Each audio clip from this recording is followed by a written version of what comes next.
যোগ করতে যেত। এই উম্মে মামুদের বাড়িতে তারা মেহমান হতো। উম্মে মাইসি আমার নবীজি মক্কা থেকে মদিনায় হিজরত করে চলে গেলেন।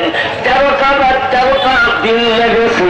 জয় বলা যাবে নাকি একবার সুবহানাল্লাহ। 13টা দিন 13টা রাত আমার পেটের মধ্যে বড় ক্ষুধা, আমি নবীকে কিছু কি খাওয়ানো যাবে না। উম্মে মাবেদা বলে মেহমান রে, জীবনে কত মানুষের মেহমানদারি করেছি, এত সুন্দর এই আবু মাবেদা বন্ধু বান্ধরে ছাগল কুম্বা ভেড়া ধরে গেছে। একটা ছাগল ছিল এই ছাগল নেই।